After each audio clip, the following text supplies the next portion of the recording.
bem-vindos a mais uma programação da Mocidade Presbiteriana do Guará 2. Vamos juntos louvar a Deus e estudar a sua palavra? Fique conosco!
Olá, meus amados irmãos.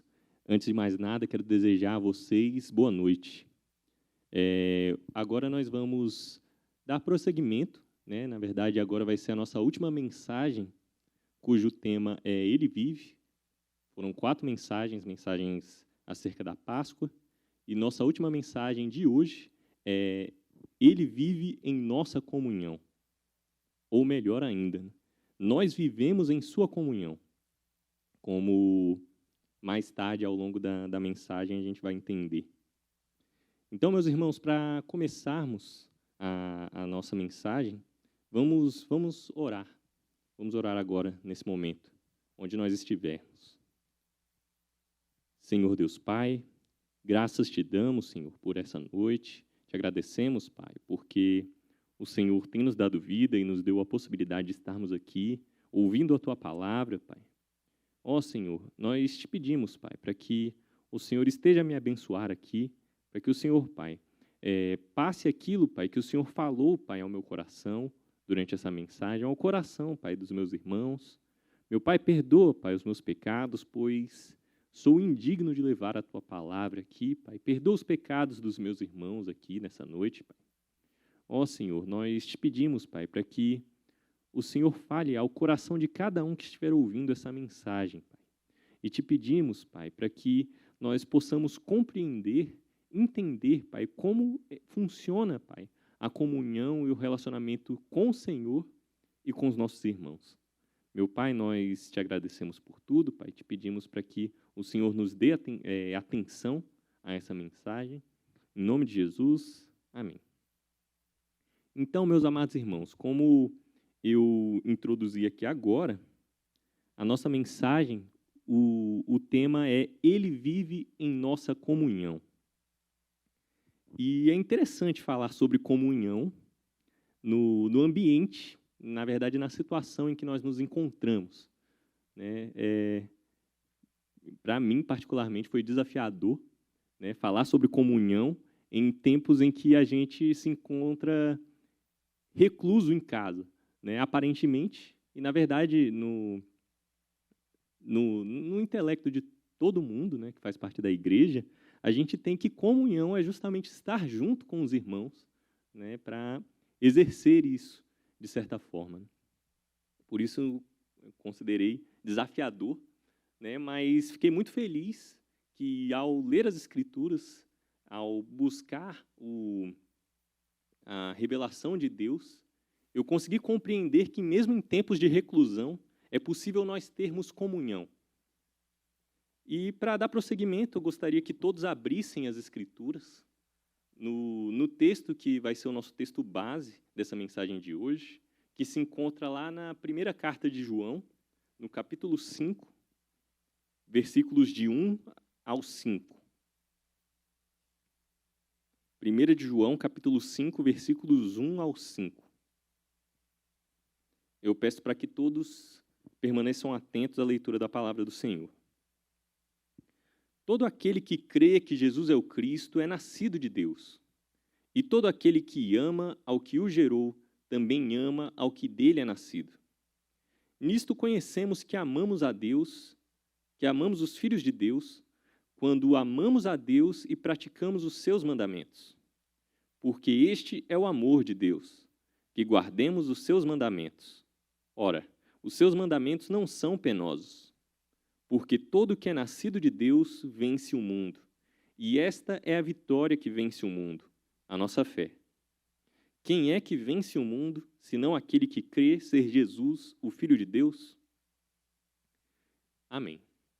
Meus irmãos, eu, procurando o texto para trabalhar acerca da comunhão, me deparei com essa carta maravilhosa do apóstolo João, cujo tema, na carta como um todo, trabalha justamente noções de comunhão, de certeza da salvação, de confiança, e para expor da melhor forma possível acerca do que vem a ser comunhão, em como nós temos a nossa comunhão por meio da vida de Cristo, seria necessário que a gente expusesse toda a carta, porque toda ela, de fato, trabalha o conceito de comunhão de uma forma muito prática para a nossa vida no dia a dia. Mas, como não é possível, eu escolhi exatamente esse trecho pequenininho de 5 versículos, no capítulo 5, porque nos meus estudos eu entendi que ele sintetiza, na menor porção de texto possível, verdades que foram trabalhadas ao longo de toda a carta. E, meus irmãos, fica de dever de casa para todo mundo, né? Eu já fiz o teste. Ler a carta, a primeira carta de João, ela demora cerca de 20 minutos. Isso lendo em voz alta. Então, eu peço para que todos, né, nessa noite de hoje, depois que tivermos o nosso pequeno grupo, peço que todos devotem tempo entendendo e buscando conhecer a palavra do Senhor, buscando conhecer essa carta maravilhosa que trabalha de forma tão incrível a comunhão. Agora, meus irmãos, antes de desenvolvermos o conceito de comunhão, é importante que a gente tenha alguns pressupostos que vamos trabalhar ao longo, que vão ajudar a enxergar da melhor forma possível o conceito de comunhão. O primeiro pressuposto que nós temos é o pressuposto de que o homem não tem comunhão com Deus. Todos nós conhecemos que vivemos num mundo mau, e todos nós sabemos que nós vivemos nesse mundo, mas que esse mundo não começou assim, mas sim que houve uma queda. No início, Deus criou o homem, e Deus tinha uma comunhão plena com o ser humano. Entretanto, por conta da desobediência, houve uma quebra dessa comunhão, e até hoje nós colhemos os frutos malignos dessa quebra de comunhão. O homem, ele não se relaciona de forma saudável com Deus. E à medida que, ao longo da mensagem, formos vendo como que é caracterizada a comunhão, nós vamos entender também, colocando como o oposto, nós vamos entender onde que o homem não consegue viver em comunhão com Deus. Como que se manifesta essa não comunhão do homem com Deus. E o nosso segundo pressuposto, que também pode ser tomado como versículo central de toda a mensagem da carta de 1 de João, ela se encontra no capítulo 1. Vamos voltar algumas páginas da nossa Bíblia. Se encontra no versículo 3 do capítulo 1, que fala o seguinte: O que temos visto e ouvido anunciamos também a vós outros, para que vós igualmente mantenhais comunhão conosco. Ora, a nossa comunhão é com o Pai e com o seu Filho Jesus Cristo. O nosso segundo pressuposto, que é o pressuposto da nossa carta também, é que existem dois tipos de comunhão. Dois tipos de comunhão que não são excludentes, mas que ao longo da mensagem a gente vai entender que elas se manifestam ao mesmo tempo, que é a comunhão vertical para com Deus e a comunhão horizontal entre os irmãos, entre os filhos de Deus. Mas agora, vamos voltar para o nosso capítulo 5 e vamos tentar entender qual é o conceito bíblico do que vem a ser comunhão. Então, meus irmãos, vamos voltar aqui para o capítulo 5. Eu vou ler o versículo 1, só que eu não vou ler o versículo 1 todo, eu vou ler da palavra todo até a palavra Deus. Peço para que todos prestem atenção. Todo aquele que crê que Jesus é o Cristo é nascido de Deus. A primeira característica da verdadeira comunhão é o crer, é a fé. Só que essa fé, ela tem algumas coisas especiais. Primeiro, ela não é uma fé em qualquer coisa. Não é, por exemplo, a fé de que as coisas vão dar certo, ou a fé de que a gente tem que viver em paz com as pessoas, mas é uma fé num ser objetivo. É a fé no Senhor Jesus Cristo. É a fé de que Jesus é o Cristo. E essa fé, ela não é um fim em si mesmo. Se a gente for prestar atenção no texto, a gente vai ver que todo aquele que crê que Jesus é o Cristo é nascido de Deus. A primeira coisa que a gente tem aqui é a questão da filiação. A gente vê que quem crê em Cristo manifesta que de fato nasceu de Deus. E não simplesmente que a pessoa crê e ela nasce de Deus. Da mesma forma como todos nós nascemos, independentes da nossa vontade, quando nós cremos em Deus, é porque nós somos filhos de Deus. E o ato de crer, o ato de demonstrar fé, simplesmente externaliza nas nossas obras que nós, de fato, somos filhos de Deus. Isso é muito importante, porque ao longo de toda a história da Escritura e ao longo de toda a criação, nós temos dois tipos de família. Nós temos dois tipos de pessoa. Nós temos aqueles que são filhos de Deus e nós temos aqueles que não são filhos de Deus, a saber, aqueles que são filhos do diabo. Assim, é muito difícil, é muito duro nós pensarmos e falarmos sobre isso, mas, de fato, existem essas duas famílias, a família dos filhos de Deus e a família dos filhos do diabo. Isso fica mais claro ao longo da carta, o apóstolo João trabalha isso muito bem. Ou seja, nós temos uma filiação que precede o ato de nós crermos, algo que independe de nós e que, segundo a palavra de Deus, nasce da vontade dele.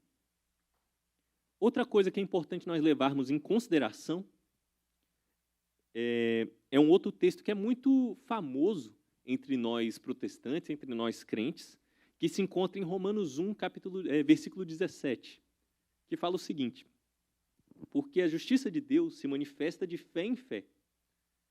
Como está escrito, o justo viverá pela fé. Aqui nós temos o apóstolo Paulo citando um outro texto muito conhecido do Antigo Testamento, que é Abacuque 2,4. E é muito interessante que nesses dois textos nós encontramos a palavra fé, mas nós também encontramos que no lugar dessa palavra fé se encontra a fidelidade. E isso é muito importante para entendermos o que de fato é fé. A fé não é simplesmente acreditar que algo é verdade, mas a fé, ela impulsiona a gente a uma determinada obra. Por exemplo, eu posso saber, conhecer que Júlio César foi um imperador romano que existiu em meados do primeiro século, lá, por volta da época em que Cristo nasceu. Eu posso saber que ele existe, mas isso não quer dizer que eu vou me ajoelhar diante dele e declarar, decretar que Júlio César é o Senhor. Isso não quer dizer que o simples fato de saber que ele existe vai fazer com que eu dobre os meus joelhos diante dele, de que eu seja fiel a ele. Só que a fé envolve justamente isso. Fé envolve fidelidade.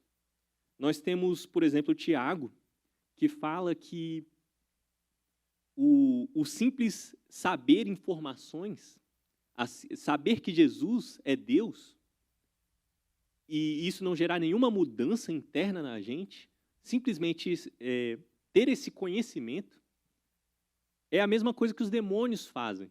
Porque os demônios sabem que Jesus é Deus, mas eles não dobram seus joelhos diante dele. Essa é a nossa segunda característica da questão do crer. Ou seja, nós vemos que o crer envolve mais do que um conhecimento correto, mas ele tem que nos impulsionar ao nosso segundo ponto, que nós vamos ver aqui no nosso desenvolvimento. E esse nosso segundo ponto se encontra ainda no versículo 1.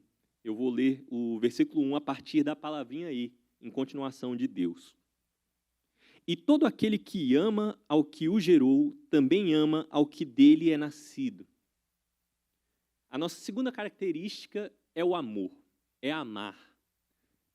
Nós manifestamos a comunhão não somente crendo, mas nós manifestamos a nossa comunhão crendo em Deus, crendo em Jesus, crendo que Jesus é o Cristo, mas nós manifestamos também amando.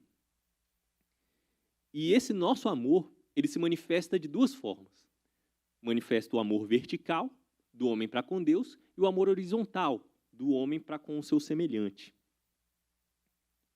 Ou seja, esse amor, de certa forma, se manifesta na nossa família, na família da fé. entre os nossos irmãos. E a primeira coisa que a gente tem que ter em mente com relação ao amor é que o amar é diferente, o conceito de amor bíblico é extremamente diferente do conceito de amor que nós temos na sociedade. Primeiro, amor não é borboletas no estômago. Amar não é sentir aquele friozinho na barriga. Amar não é desejar uma pessoa. Mas amar, segundo a palavra de Deus, é manifestar obediência. É manifestar por meio de obras que você ama aquela pessoa. E isso é muito interessante porque isso tem uma implicação muito prática nos nossos dias e que nós, nessa situação em que nós nos encontramos com o coronavírus, podemos manifestar, podemos ter como uma oportunidade de manifestar um amor para com nossos irmãos. A palavra de Deus também nos fala, tanto em João como em Tiago, e ao longo de toda a Escritura, que nós não devemos amar os nossos irmãos simplesmente de boca, mas sim de fato e de verdade. Por exemplo, se nós olharmos o que Tiago fala com relação ao amor aos irmãos, nós vamos ver que ele fala sobre a não acepção de pessoas. Nós vamos ver que Tiago também fala que se nós vemos o nosso irmão passando necessidade, passando frio, e nós simplesmente chegamos para ele e falamos, olha, pode se fartar, pode se esquentar, e mandarmos ele embora sem fazermos nada, tendo condição de fazer coisas, isso não é amor. Mas sim o amor cristão, ele se manifesta por meio da assistência, ele se manifesta por meio do auxílio, se manifesta por meio de obras, por meio de orações, e não somente de palavras. Ou seja, amar é mais do que palavras bonitas. E cabe a nós pensarmos, como nós podemos amar os nossos irmãos nesse tempo de calamidade em que nós nos encontramos? Será que nós temos buscado saber se algum dos nossos irmãos tem passado por necessidade? Porque muitas pessoas têm perdido empregos, muitas pessoas têm passado por problemas. Será que nós temos amado os nossos irmãos? Será que nós temos buscado na nossa finitude, mas nós temos buscado orar por eles, orar por essa situação? Será que nós temos buscado confortá-los e até usar da tecnologia que nós temos para, de certa forma, discipular nossos irmãos, que talvez são mais fracos na fé? Como nós temos usado a situação em que nós nos encontramos para demonstrar o amor que nós devemos ter pelos nossos irmãos? A gente tem que ter em mente que as três coisas que nós vamos ver aqui, que nós estamos vendo, elas são indissociáveis. E nós manifestamos que temos comunhão para com Deus quando nós manifestamos essas três coisas. E se nós não manifestamos qualquer uma delas, isso pode significar também que nós não estamos tendo comunhão verdadeira com o Senhor. Mas o amar nos leva ao nosso terceiro ponto. A nossa terceira característica do que significa a comunhão. E eu peço para que os irmãos acompanhem a leitura do versículo 2 e do versículo 3 do capítulo 5. Nisto conhecemos que amamos os filhos de Deus, quando amamos a Deus e praticamos os seus mandamentos. Porque este é o amor de Deus, que guardemos os seus mandamentos. Ora, os seus mandamentos não são penosos. Não basta apenas termos fé, não basta apenas amar os nossos irmãos, mas, na verdade, o amor, ele se manifesta por meio da obediência. Isso é muito interessante quando nós pensamos no nosso relacionamento com Deus. Nós manifestamos de fato que nós amamos a Deus não por meio de longas orações, em que falamos palavras bonitas, em que nós demonstramos que nós temos um bom conhecimento bíblico, mas nós manifestamos que nós amamos a Deus quando nós não mentimos. Nós manifestamos que amamos a Deus verdadeiramente quando nós, ao invés de furtar algo do nosso irmão, a gente não furta. A gente manifesta o nosso amor a Deus quando a gente não adultera. A gente manifesta o nosso amor a Deus quando nós não maltratamos o nosso semelhante. Nós manifestamos o nosso amor a Deus quando nós vivemos de acordo com a sua palavra, de acordo com os seus mandamentos. Isso estabelece um contraste enorme com o que nós vemos acerca da hipocrisia. Os hipócritas, eles externamente manifestam que eles são fiéis, que eles obedecem à palavra de Deus, mas interiormente eles não têm aquele amor que os impulsiona a isso, mas a obediência deles é externa. Um grande exemplo disso é o relacionamento de um pai com o filho. Imagina o filho que não gosta de tomar banho, ou não gosta de arrumar a sua cama. Ele recebe a ordem do seu pai, a ordem severa, vai arrumar a cama, vai tomar banho, e ele até obedece. Mas será que dentro do coração dele, ele está arrumando a cama dele? Porque ele quer, porque ele ama o seu pai, ele está tomando banho porque ele ama servir ao seu pai, ele ama obedecer ao seu pai, ou será que ele está fazendo isso somente por conta da repreensão? A mesma coisa acontece com a nossa obediência. O que deve impulsionar a nossa obediência é o amor.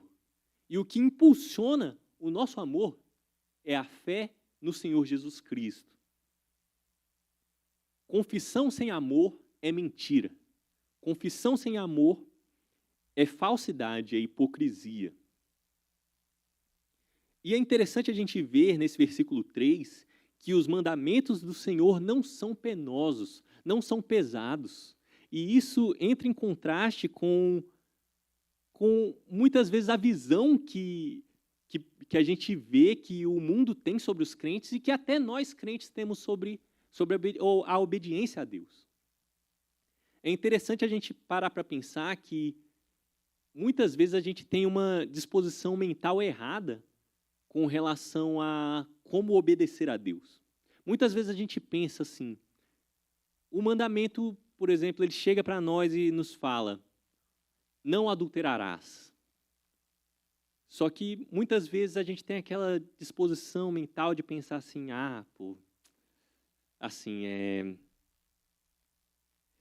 eu amo o Senhor, né? Então eu tenho que obedecer aqui, eu tenho que não adulterar. Então é difícil, mas eu não vou adulterar.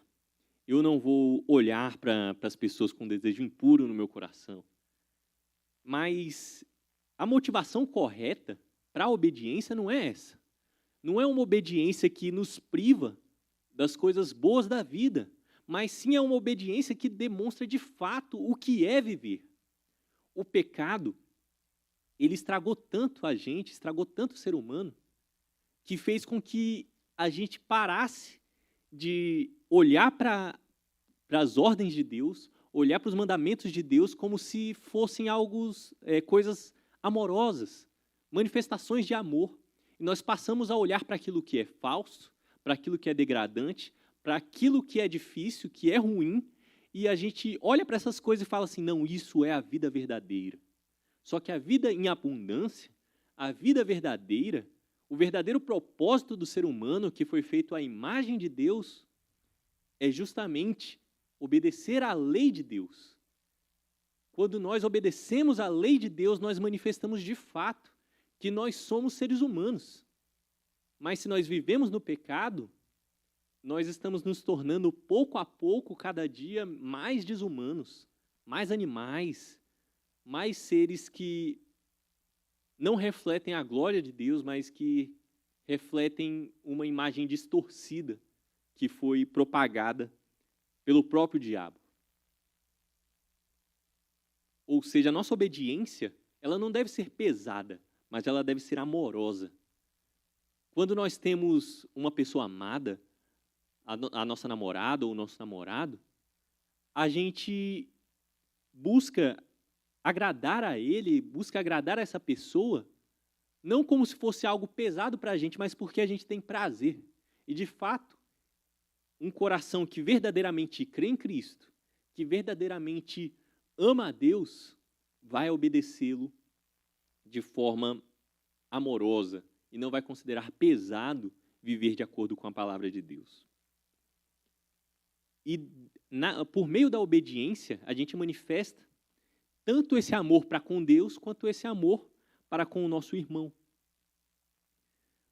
Porque a palavra de Deus também fala, aqui na própria carta de 1 de João, que não adianta também nós dizermos que amamos a Deus se a gente vê o nosso irmão passando por problemas, passando por dificuldades, podemos ajudá-lo e nós não fazemos nada. Como a gente pode amar aquele que a gente não vê se a gente não ama aquele que a gente vê?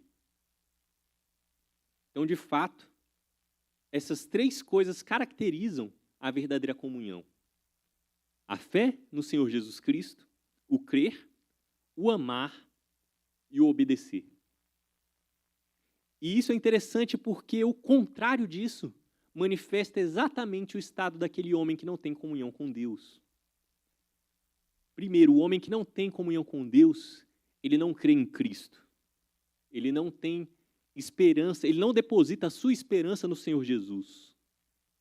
Consequentemente, ele não vai amar verdadeiramente o ser humano, não vai amar verdadeiramente o seu próximo. Ele pode até realizar obras que, de certa forma, externamente, ajudam as pessoas e dizer que ele é uma pessoa boa. Mas, em última instância, se levarmos as últimas consequências, se olharmos para as motivações por trás daquilo, a gente vai ver que não é um amor genuíno, mas sim que tem diversas outras motivações por trás disso. E a gente vê que o homem sem Deus, ele não consegue viver de acordo com a palavra de Deus.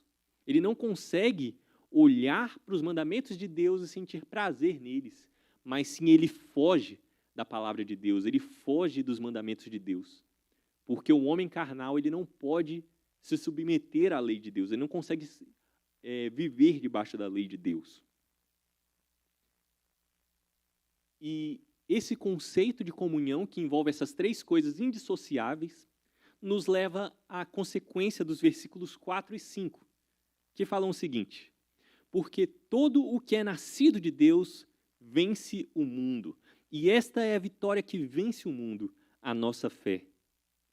Quem é que vence o mundo, senão aquele que crê ser Jesus, o Filho de Deus? A consequência de ter comunhão com Deus plena e de ter comunhão com os nossos irmãos é que nós vamos vencer o mundo. E para falar um pouco sobre isso, é importante que a gente entenda o que é o mundo.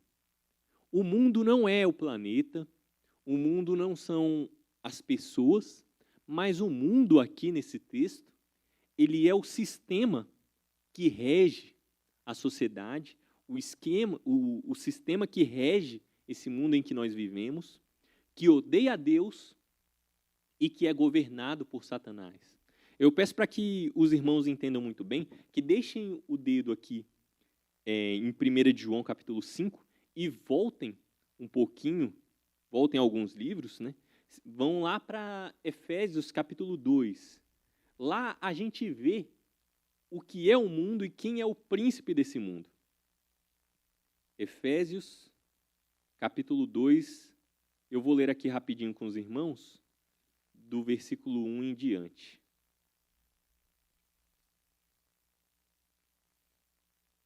Efésios capítulo 2.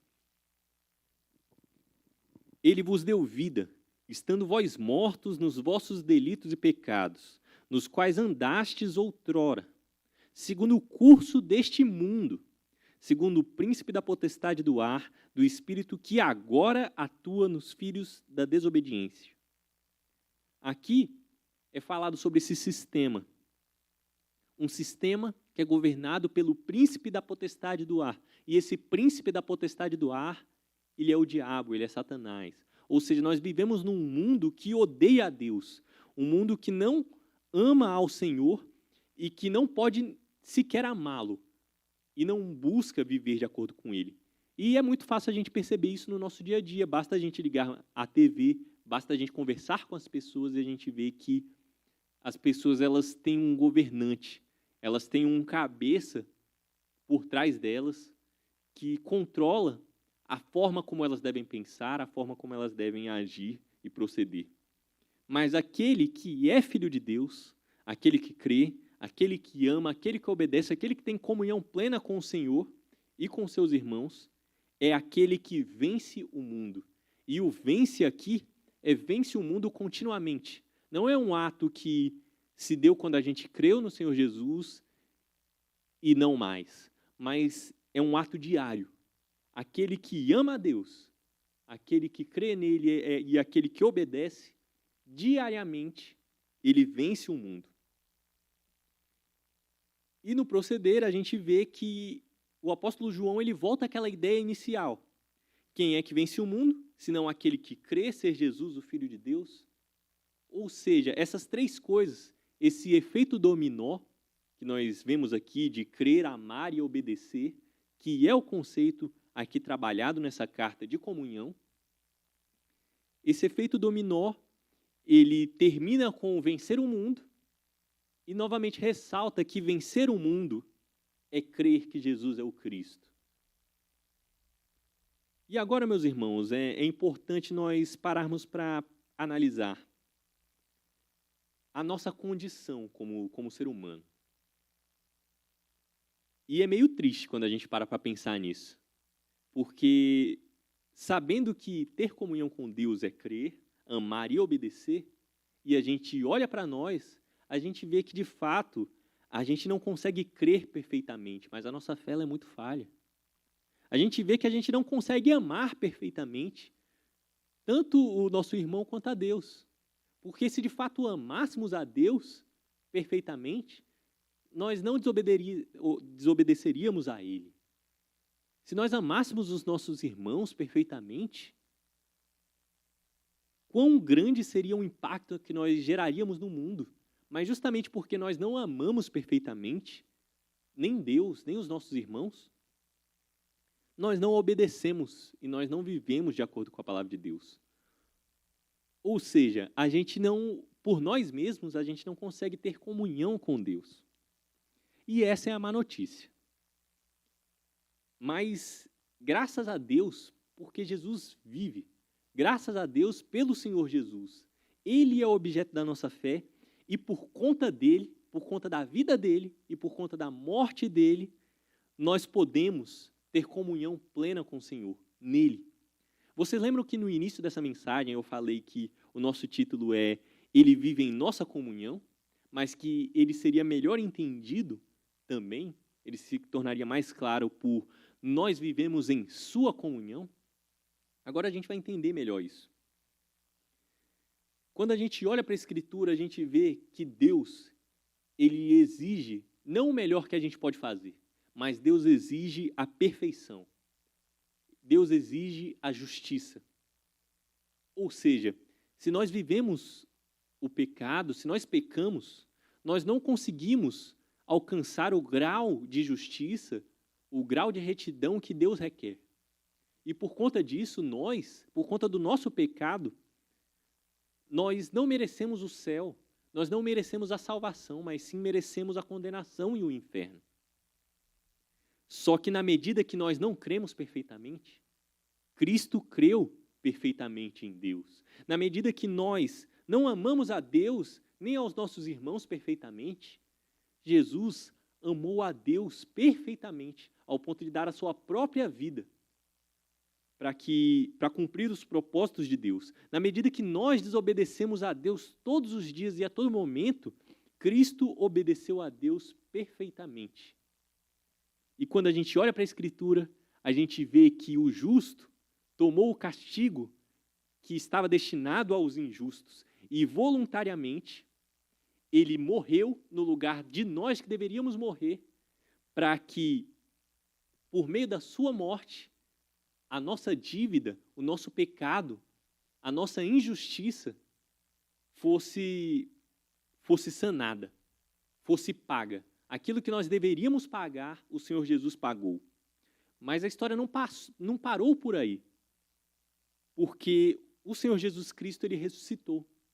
E é muito bom quando a gente olha para a palavra de Deus e ela nos fala que quando nós cremos em Cristo, nós somos unidos a Ele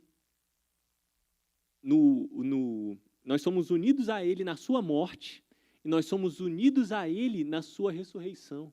Ou seja, a partir do momento que a gente crê no Senhor Jesus, os nossos pecados eles são pagos, nós adquirimos uma vida nova com o Senhor Jesus Cristo. Nós adquirimos a justiça do Senhor Jesus Cristo, nós adquirimos a comunhão plena que o Senhor Jesus Cristo tem com Deus. E nós chegamos num estado ainda melhor do que o estado que Adão tinha no Jardim do Éden. Porque Adão, apesar de ter comunhão plena com Deus, Adão não estava em Jesus.